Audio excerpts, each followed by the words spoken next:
اعوذ باللہ من الشیطان الرجیم بسم اللہ الرحمن الرحیم۔ دوستو، آج آپ کی خدمت میں پیش کرتے ہیں حضرت خضر علیہ السلام کا واقعہ۔ حضرت خضر علیہ السلام کا قرآن مجید میں پارہ نمبر 15 سورہ کاف رکوع نمبر 10 اور 9 میں موجود ہے۔ تفسیر معارف القرآن میں مذکور ہے کہ قرآن مجید میں ان کو عبدا من عبادنا، میرے بندوں میں سے ایک بندہ کہا گیا ہے۔ حضرت خضر علیہ السلام کا نسب نامہ ابن کثیر میں ہے۔ امام ابن قتیبہ نے معارف میں لکھا ہے کہ ان کا نام بلیہ بن ملکان بن فانے بن عاجر بن شاہ بن ارفخشز بن سام بن نوح علیہ السلام تھا۔ صحیح بخاری میں ان کا نام خضر بتایا گیا ہے۔ خضر کے لفظی معنی ہرے بھرے کے ہیں۔ ان کا نام خضر ہونے کی عام مفسرین نے یہ وجہ بتائی ہے کہ جس جگہ بیٹھ جاتے تو کیسے ہی زمین ہو وہاں گھاس اگ جاتی اور زمین سرسبز ہو جاتی۔ جمہور علماء کے نزدیک ان کا نبی ہونا خود قرآن میں ذکر کیے ہوئے واقعات سے ثابت ہے، اگرچہ قرآن مجید نے یہ واضح نہیں کیا کہ خضر علیہ السلام کوئی پیغمبر تھے یا اولیاء اللہ میں سے کوئی فرد تھے۔ حضرت خضر علیہ السلام سے اس سفر میں جتنے بھی واقعات ثابت ہیں، ان میں بعض تو قطعی طور پر خلاف شرع ہے اور حکم شریعت سے کوئی استثناء بجز وحی الہی کے نہیں ہو سکتا، جو نبی اور پیغمبر ہی کے ساتھ مخصوص ہے۔ حضرت موسیٰ و خضر علیہ السلام۔ صحیح بخاری و مسلم میں حضرت ابی بن کعب رضی اللہ تعالیٰ عنہ کی روایت ہے کہ رسول اللہ صلی اللہ علیہ وآلہ وسلم نے فرمایا کہ ایک مرتبہ حضرت موسیٰ علیہ السلام اپنی قوم کو خطبہ دینے کے لیے کھڑے ہوئے تو لوگوں نے آپ سے یہ سوال کیا کہ تمام انسانوں میں سب سے زیادہ علم والا کون ہے؟ حضرت موسیٰ علیہ السلام کے علم میں اپنے سے زیادہ علم والا کوئی نہیں تھا، اس لیے فرمایا کہ میں سب سے زیادہ علم والا ہوں۔ آپ کے اس جواب پر اللہ تعالیٰ کا فرمان ہوا، وحی آئی کہ ہمارا ایک بندہ مجمع البحرین پر ہے، وہ آپ سے زیادہ علم والا ہے۔ اب سوال یہ پیدا ہوتا ہے کہ حضرت موسیٰ علیہ السلام نے ایسا جواب ان کو کیوں دیا؟ حضرت مولانا رشید احمد گنگوہی رحمۃ اللہ علیہ فرماتے ہیں کہ یہ جواب اس لیے دیا کہ حضرت موسیٰ علیہ السلام کی قوم ہٹ درم تھی اور ہر بات پر اعتراضات کرتی۔ اگر موسیٰ علیہ السلام اپنے سے زیادہ علم والا کسی اور کو قرار دیتے تو بنی اسرائیل کے لوگ کہتے ہیں کہ جا اس بڑے عالم کو لا، ہم تیری بات کیوں سنیں؟ تو اس وجہ سے آپ نے فرمایا کہ مجھ سے بڑا عالم کوئی نہیں۔ بہرحال موسیٰ علیہ السلام نے اللہ سے عرض کی، الہی مجھے ان کا پتہ اور نشانی بتائی جائے کہ میں ان سے استفادہ کر لوں۔ اللہ تعالیٰ نے فرمایا کہ ایک بنی ہوئی مچھلی اپنے زنبیل میں رکھ لو اور مجمع البحرین کی طرف سفر کرو، جس جگہ پہنچ کر یہ مچھلی گم ہو جائے بس وہی جگہ ہمارے اس بندی کی ہے۔ حضرت موسیٰ علیہ السلام نے اپنے خادم یوشع بن نون کے ہمراہ سفر کی تیاری شروع کر دی اور مچھلی زنبیل میں رکھ لی اور چل دیے، جیسا کہ ارشاد باری تعالی ہے۔ اور جب کہا موسیٰ نے اپنے خادم سے کہ میں اس وقت تک باز نہ آؤں گا جب تک دو دریاؤں کے ملنے کی جگہ نہ پہنچ جاؤں، یا میں یوں ہی سالہ سال تک چلتا رہوں گا۔ دوران سفر ایک پتھر کے پاس پہنچ کر اس پر سر رکھ کر لیٹ گئے کہ اچانک مچھلی حرکت میں آ گئی اور زنبیل سے نکل کر دریا میں چلی گئی، اور اللہ تعالیٰ نے وہاں پانی کا جریان روک دیا، اور اس جگہ پانی کے اندر ایک سرنگ سی ہو گئی۔ ارشاد باری تعالیٰ ہے، پھر جب دونوں ان دریاؤں کے ملنے کی جگہ پہنچے تو وہ اپنی مچھلی وہاں بھول گئے، اور اس مچھلی نے دریا میں سرنگ جیسا اپنا راستہ بنا لیا۔ مچھلی کا بھولنا۔ حضرت یوشع بن نون بیدار تھے اور یہ واقعہ دیکھ رہے تھے۔ خیال تھا کہ حضرت موسیٰ علیہ السلام جب بیدار ہوں تو بتاؤں گا، مگر بھول گئے، اور اس جگہ سے بیدار ہو کر ایک دن اور ایک رات مزید سفر کیا۔ جب دوسرے دن کی صبح ہو گئی تو موسیٰ علیہ السلام نے اپنے رفیق سے کہا کہ اس سفر میں کافی تھک چکا ہوں، ناشتہ لاؤ۔ آن حضرت صلی اللہ علیہ وآلہ وسلم نے فرمایا کہ اس سے پہلے موسیٰ علیہ السلام کو تھکاوٹ محسوس نہیں ہوئی، یہاں تک کہ جس جگہ پہنچنا تھا اس سے آگے نکل آئے۔ اس واقعے کو قرآن مجید نے اس طرح بیان کیا ہے۔ پھر جب وہ آگے نکل گئے تو موسیٰ علیہ السلام نے اپنے خادم سے کہا، ہمارا کھانا لے آ، ہم نے تو اس سفر میں بڑی تکلیف اٹھائی ہے۔ تو یوشع بن نون نے اس طرح جواب دیا۔ قرآن مجید میں اللہ تعالیٰ فرماتے ہیں، کہا اس نے کہ آپ نے بھی ملاحظہ کیا کہ جب ہم اس پتھر کے پاس ٹھہرتے تو میں وہاں مچھلی رکھ کر بھول گیا، اور یہ بات آپ سے ذکر کرنا مجھ سے شیطان نے بلا دیا۔ اس مچھلی نے کچھ عجیب طور پر دریا میں اپنا راستہ بنا لیا۔ تو موسیٰ علیہ السلام نے فرمایا کہ وہی تو اس بندی کی جگہ تھی۔ پھر ان نشان قدم پر ہی واپس آئے۔ قرآن مجید میں اس طرح ذکر ہوا ہے، موسیٰ علیہ السلام نے کہا، وہی تو جگہ ہے جس کو ہم تلاش کر رہے ہیں۔ پھر دونوں اپنے نشان قدم کو ڈھونڈتے ہوئے واپس ہوئے۔ پھر جب انہوں نے ہمارے بندوں میں سے ایک بندے کو پا لیا جس کو ہم نے اپنے پاس سے ایک خاص رحمت دی تھی اور اس کو ایک خاص علم سکھایا تھا۔ موسیٰ علیہ السلام و خضر علیہ السلام کی گفتگو۔ اب جب اس پتھر کے قریب پہنچے تو دیکھا کہ ایک شخص اس کے پاس سر سے پاؤں تک چادر تانے ہوئے لیٹا ہے۔ موسیٰ علیہ السلام نے اسی حالت میں سلام کیا تو خضر علیہ السلام نے فرمایا کہ اس جنگل میں سلام کہاں سے آ گیا؟ اس پر موسیٰ علیہ السلام نے فرمایا کہ میں موسیٰ ہوں۔ تو خضر علیہ السلام نے سوال کیا کہ موسیٰ بنی اسرائیل؟ فرمایا، ہاں میں موسیٰ بنی اسرائیل ہوں، اس لیے آیا ہوں کہ آپ مجھے وہ خاص علم سکھا دیں جو اللہ نے آپ کو دیا ہے۔ حضرت خضر علیہ السلام نے فرمایا، یقیناً میرے ساتھ رہ کر تجھ سے صبر نہ ہو سکے گا۔ اے موسیٰ، میرے پاس ایک علم ہے جو اللہ نے مجھے دیا ہے، وہ آپ کے پاس نہیں، اور جو آپ کو دیا ہے وہ میرے پاس نہیں، اس لیے آپ سے صبر نہ ہو سکے گا۔ تو موسیٰ علیہ السلام نے فرمایا، انشاءاللہ تو مجھ کو ضبط کرنے والا پائے گا اور میں تیرے کسی حکم کے خلاف ورزی نہ کروں گا۔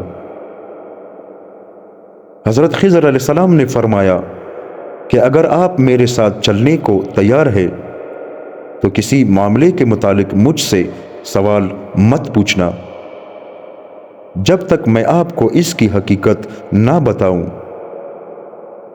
یہ قول و اقرار کر لینے کے بعد حضرت موسیٰ علیہ السلام و خضر علیہ السلام سفر پر روانہ ہو گئے۔ اور دریا کے کنارے کنارے چلنے لگے، جیسا کہ ارشاد باری تعالی ہے۔ پھر دونوں چلے یہاں تک کہ کشتی میں سوار ہوئے، تو خضر علیہ السلام نے کشتی کا ایک تختہ توڑ کر سوراخ کر دیا۔ موسیٰ علیہ السلام نے کہا کہ کیا تو نے کشتی میں اس لیے سوراخ کیا ہے کہ کشتی والوں کو غرق کر دے؟ بلا شبہ تو نے تو عجیب انوکھی بات کی۔ اتفاقاً ایک کشتی آ گئی تو کشتی والوں سے کشتی پر سوار ہونے کی بات چیت شروع کی۔ ان لوگوں نے حضرت خضر علیہ السلام کو پہچان لیا اور ان کو بغیر اجرت کے سوار کر لیا۔ سوار ہوتے ہی خضر علیہ السلام نے ایک کلاڑی سے کشتی کا ایک تختہ نکال ڈالا۔ حضرت موسیٰ علیہ السلام سے نہ رہا گیا، کہنے لگے، ان لوگوں نے بغیر اجرت کے ہمیں سوار کیا ہے، آپ نے اس کا بدلہ یہ دیا کہ ان کی کشتی توڑ ڈالی کہ سب غرق ہو جائیں۔ یہ تو بہت برا کام کیا۔ تو خضر علیہ السلام نے وعدہ یاد دلاتے ہوئے فرمایا، جیسا کہ ارشاد باری تعالی ہے، کیا میں نے تجھ سے نہ کہا تھا کہ تو میرے ساتھ ہرگز صبر نہ کر سکے گا؟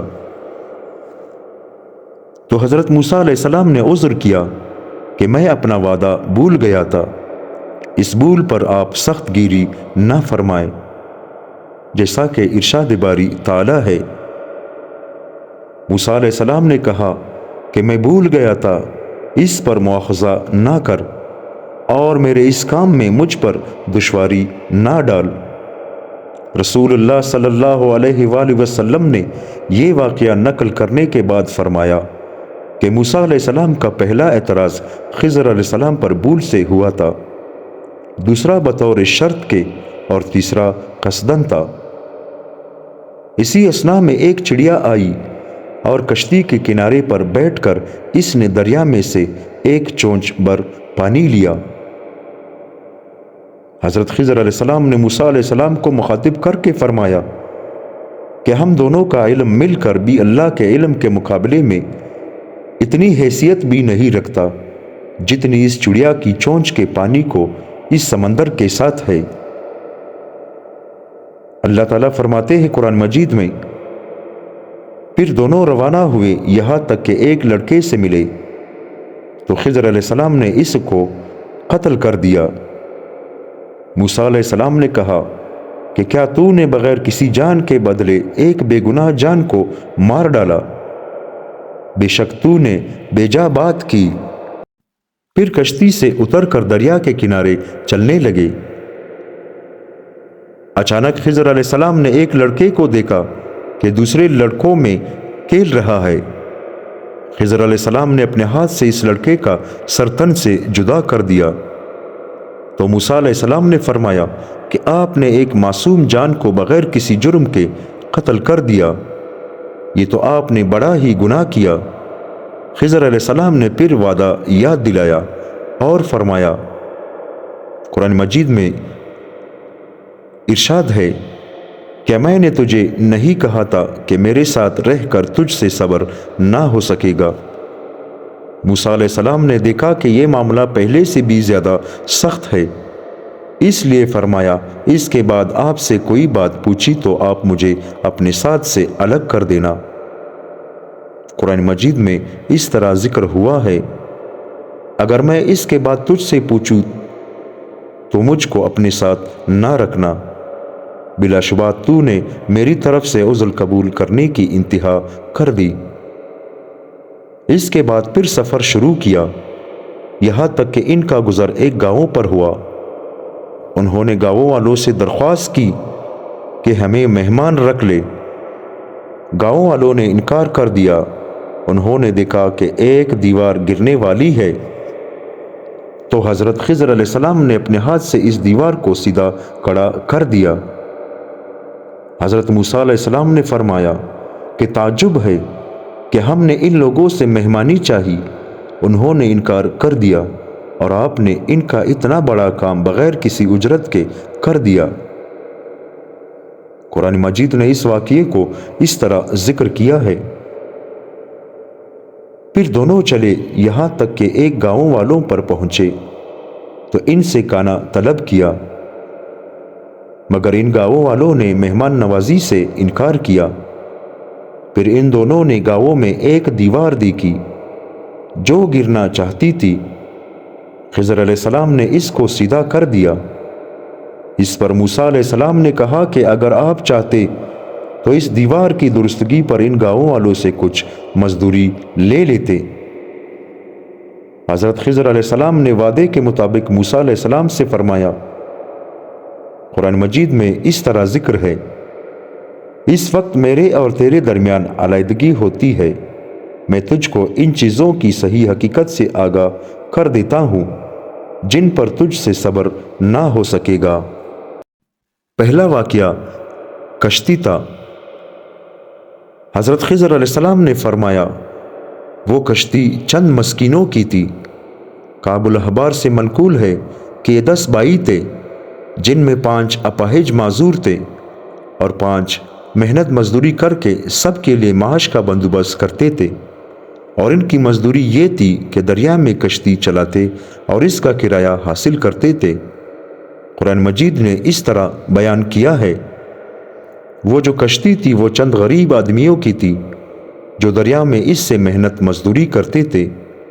میں نے چاہا کہ اس میں عیب پیدا کر دوں، کیونکہ ان کے سامنے کی طرف ایک بادشاہ تھا جو ہر بے عیب کشتی کو زبردستی چھین لیا کرتا تھا۔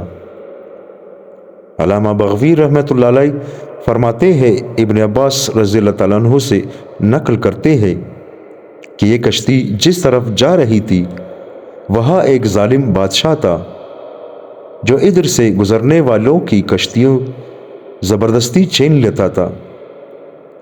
ابن کثیر میں ہے کہ ابن جریج کہتے ہیں کہ اس بادشاہ کا نام ہدو بن بدو تھا۔ تورات میں ہے کہ یہ ایس بن اسحاق کی نسل سے تھا۔ تورات میں جن بادشاہوں کا سری ذکر ہے ان میں سے ایک یہ بھی تھا۔ حضرت خضر علیہ السلام نے اس مسلط سے کشتی کا ایک تختہ اکھاڑ دیا کہ وہ ظالم بادشاہ اس کشتی کو شکستہ دے کر چھوڑ دے اور یہ مساکین اس مصیبت سے بچ جائے۔ خضر علیہ السلام نے دریا میں کشتی توڑ دی، سو مصلحت خضر کی کشتی کے توڑنے میں تھی۔ لڑکے کو قتل کرنے کا واقعہ ابن کثیر میں ہے کہ اس کا نام حیسور تھا، جس کو خضر علیہ السلام نے قتل کر دیا۔ حدیث میں ہے کہ اس کی جبلت میں ہی کفر تھا۔ حضرت خضر علیہ السلام فرماتے ہیں کہ بہت ممکن تھا کہ اس بچے کی محبت اس کے ماں باپ کو بھی کفر کی طرف مائل کر دے۔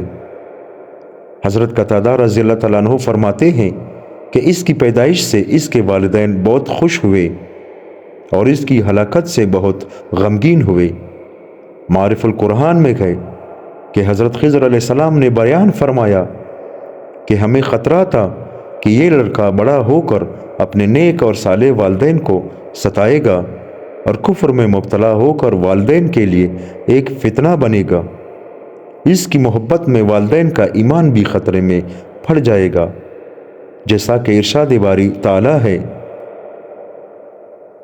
اور رہا وہ لڑکا تو اس کا حال یہ ہے کہ اس کے والدین ایمان والے تھے۔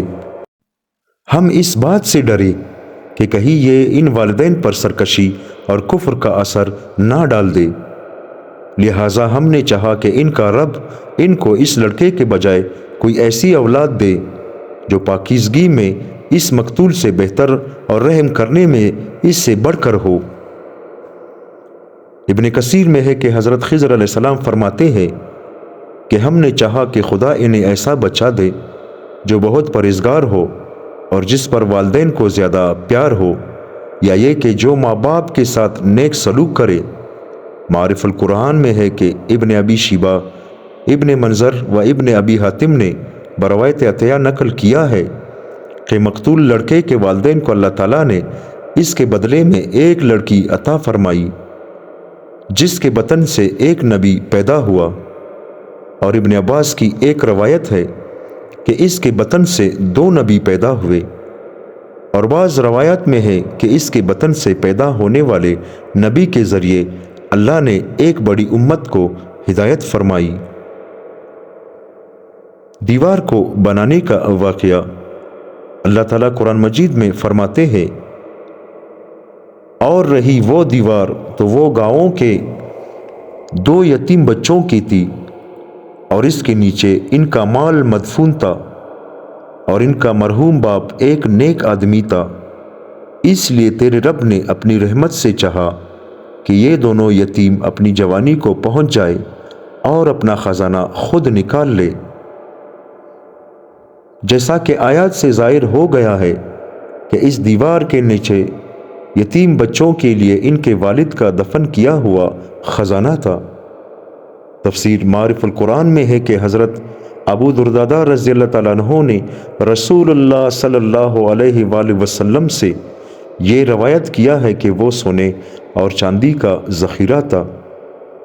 ابن عباس رضی اللہ تعالیٰ عنہ فرماتے ہیں کہ وہ سونے کی ایک تختی تھی جس پر نصیحت کے مندرجہ ذیل کلمات لکھے ہوئے تھے۔ خلیفہ سوم حضرت عثمان بن عفان رضی اللہ تعالیٰ عنہ نے بھی یہ روایت حضور صلی اللہ علیہ وسلم سے نقل فرمائی ہے۔ بسم اللہ الرحمن الرحیم۔ اس تختی پر یہ تحریر لکھی ہوئی تھی: نمبر 1، بسم اللہ الرحمن الرحیم۔ نمبر 2، تعجب ہے اس شخص پر جو تقدیر پر ایمان رکھتا ہے پھر غمگین کیوں ہوتا ہے۔ نمبر 3، تعجب ہے اس شخص پر جو ایمان رکھتا ہے کہ رزق کا ذمہ دار اللہ تعالیٰ ہے پھر ضرورت سے زیادہ مشقت اٹھاتا ہے اور فضول قسم کی کوششوں میں لگتا ہے۔ نمبر 4، تعجب ہے اس شخص پر جو موت پر ایمان رکھتا ہے پھر خوش و خرم کیسے رہتا ہے۔ نمبر 5، تعجب ہے اس شخص پر جو حساب آخرت پر ایمان رکھتا ہے پھر غفلت کیسے برتتا ہے۔ نمبر 6، تعجب ہے اس شخص پر جو دنیا کو اور اس کے انقلابات کو جانتا ہے پھر کیسے اس پر مطمئن ہو کر بیٹھتا ہے۔ نمبر 7، لا الہ الا اللہ محمد الرسول اللہ۔ اس میں ایک اشارہ یہ بھی ہے کہ یتیم بچوں کے لیے مدفون خزانے کی حفاظت کا سامان بذریعہ خضر علیہ السلام اس لیے کرایا گیا تھا کہ ان یتیم بچوں کا والد کوئی مرد صالح اللہ کے نزدیک مقبول تھا، اس لیے اللہ تعالیٰ نے اس کی یہ مراد پوری کرنے اور اس کی اولاد کو فائدہ پہنچانے کا یہ انتظام فرمایا۔ محمد بن منقدر رحمۃ اللہ علیہ فرماتے ہیں کہ اللہ تعالیٰ ایک نیک بندے کی نیکی اور صلاحیت کی وجہ سے اس کی اولاد اور اولاد کی اولاد اور اس کے خاندان کی اور اس کے آس پاس کے مکانات کی حفاظت فرماتے ہیں۔ اس کے بعد حضرت خضر علیہ السلام نے موسیٰ علیہ السلام سے فرمایا کہ ان کاموں میں سے کوئی کام میں نے اپنی رائے سے نہیں کیا۔ یہ ہے حقیقت ان باتوں کی جن پر تجھ سے صبر نہ ہو سکا۔ خضر علیہ السلام زندہ ہے یا ان کی وفات ہو چکی ہے؟ قرآن کریم میں جو واقعہ مذکور ہے اس کا اس معاملے سے کوئی تعلق نہیں کہ اس واقعے کے بعد حضرت خضر علیہ السلام زندہ رہے یا وفات پا گئے۔ بعض روایات و آثار سے ان کا زندہ ہونا معلوم ہوتا ہے، جبکہ بعض روایات سے اس کے خلاف متضاد ہوتا ہے۔ اس لیے اس معاملے میں ہمیشہ سے علماء کی رائے مختلف رہی ہے۔ جو حضرات ان کی حیات کے قائل ہے وہ حضرت انس رضی اللہ تعالیٰ عنہ کی حدیث سے استدلال کر سکتے ہیں جو حاکم نے مستدرک میں نقل کی ہے کہ جب رسول اللہ صلی اللہ علیہ وآلہ وسلم کی وفات ہوئی تو ایک شخص سیاہ و سفید داڑھی والا داخل ہوا اور لوگوں کے مجموعے کو چیرتے ہوئے اندر پہنچا اور رونے لگا۔ پھر صحابہ کرام کی طرف متوجہ ہو کر فرمایا، قرآن مجید میں ارشاد باری تعالیٰ ہے جس کا ترجمہ یہ ہے، اللہ کی بارگاہ میں صبر ہے اور بدلہ ہے، ہر فوت ہونے والی چیز کا وہی قائم مقام ہے ہر ہلاک ہونے کا، اس لیے اس کی طرف رجوع کرو، اسی کی طرف رغبت کرو، کیونکہ محروم وہ شخص ہے جو مصیبت کے ثواب سے محروم ہو جائے۔ اور صحیح مسلم کی حدیث ہے کہ دجال مدینہ کے قریب ایک جگہ تک پہنچے گا تو مدینے سے ایک شخص اس کے مقابلے کے لیے نکلے گا جو اس زمانے میں سب انسانوں سے بہتر ہوگا یا بہتر لوگوں میں سے ہوگا۔ ابو اسحاق نے فرمایا کہ یہ حضرت خضر علیہ السلام ہوں گے۔ اسی طرح اولیاء امت میں حضرت خضر علیہ السلام کے بے شمار واقعات منقول ہے۔ بعض واقعات ہم نے اپنی کتاب سفینۃ العارفین میں نقل کیے ہیں، اس میں دیکھے جا سکتے ہیں۔ تفسیر مظہری میں قاضی ثناء اللہ پانی پتی رحمۃ اللہ علیہ نے فرمایا کہ تمام اشکالات کا حل اس میں ہے کہ جو حضرت سید احمد سرہندی مجدد الف ثانی رحمۃ اللہ علیہ نے اپنے مکاشفہ میں فرمایا کہ میں نے خود حضرت خضر علیہ السلام سے اس معاملے کو عالم کشف میں دریافت کیا تو انہوں نے فرمایا کہ میں اور الیاس علیہ السلام ہم دونوں زندہ نہیں ہے، لیکن اللہ تعالیٰ نے ہمیں یہ قدرت بخشی ہے کہ ہم زندہ آدمیوں کی شکل میں متشکل ہو کر لوگوں کی امداد مختلف صورتوں میں کرتے ہیں۔ واللہ اعلم۔ ربنا تقبل منا انک انت السمیع العلیم۔ دوستو، حضرت خضر علیہ السلام کا واقعہ یہاں پر ختم ہوتا ہے۔ اللہ تعالی ہمیں اپنے فضل و کرم سے نبی صلی اللہ علیہ وسلم کے وسیلے کے ذریعے ہم سب کو اللہ پاک ہدایت فرمائے۔